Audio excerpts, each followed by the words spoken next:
أعوذ بالله من الشيطان الرجيم. بسم الله الرحمن الرحيم. الرحمن علم القرآن خلق الإنسان علمه البيان. الشمس والقمر بحسبان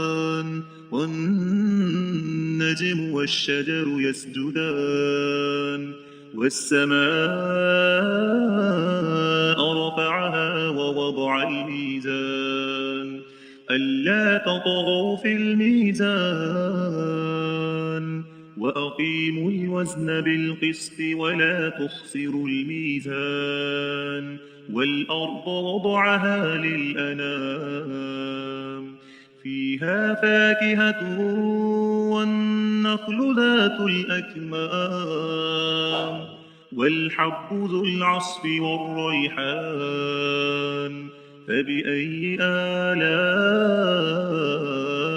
ربكما تكذبان خلق الإنسان من صلصال كالفخار وخلق الجان من مارج من نار فبأي آلاء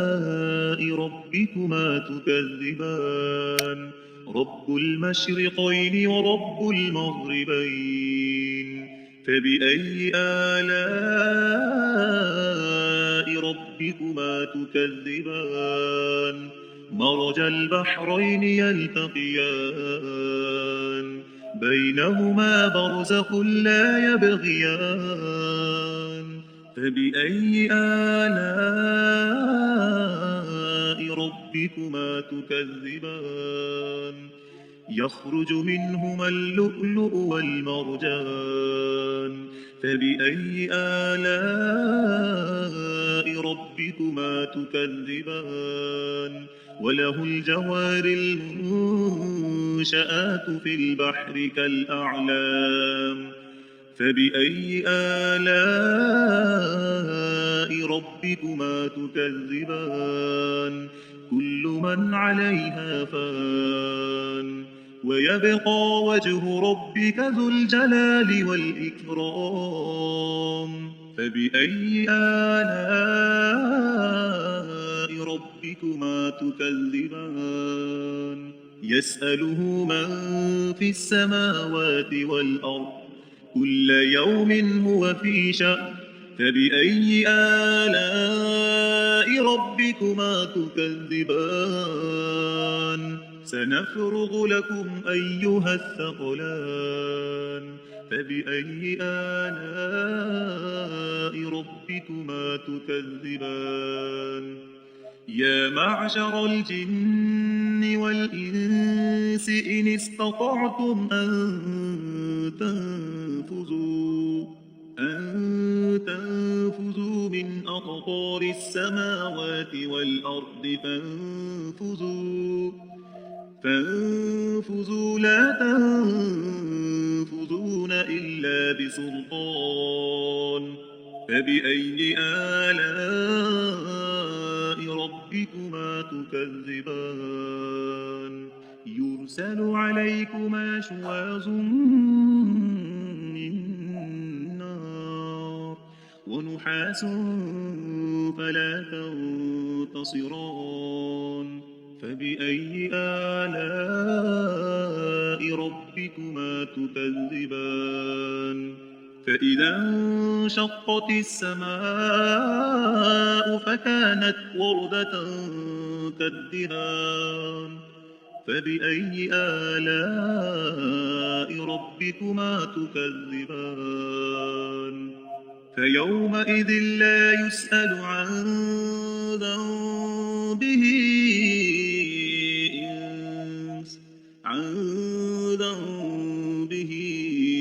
إنس ولا جان فبأي آلاء ربكما تكذبان يعرف المجرمون بسيماهم فيؤخذ بالنواصي والأقدام فبأي آلاء ربكما تكذبان هذه جهنم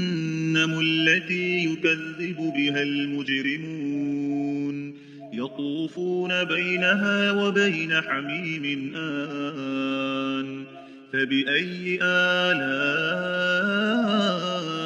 ربكما تكذبان ولمن خاف مقام ربه جنتان فبأي آلاء ربكما تكذبان ذواتا أفنان فبأي آلاء ربكما تكذبان فيهما عينان تجريان فبأي آلاء ربكما تكذبان فيهما من كل فاكهة زوجان فبأي آلاء ربكما تكذبان متكئين على فرش بطائنها من استبرق وجنى الجنتين دان فبأي آلاء ربكما تكذبان فيهن قاصرات الطرف لم يطمثهن إنس قبلهم ولا جان فبأي آلاء ربكما تكذبان كأنهن الياقوت والمرجان فبأي آلاء ربكما تكذبان هل جزاء الإحسان إلا الإحسان فبأي آلاء ربكما تكذبان ومن دونهما جنتان فبأي آلاء ربكما تكذبان مدهامتان فبأي آلاء ربكما تكذبان فيهما عينان نضاختان فبأي آلاء ربكما تكذبان فيهما فاكهة ونخل ورمان فبأي آلاء ربكما تكذبان فيهن خيرات حسان فبأي آلاء ربكما تكذبان حور مقصورات في الخيام فبأي آلاء ربكما تكذبان لم يطمثهن إنس قبلهم ولا جان فبأي آلاء ربكما تكذبان متكئين على رفرف خضر وعبقري حسان فبأي آلاء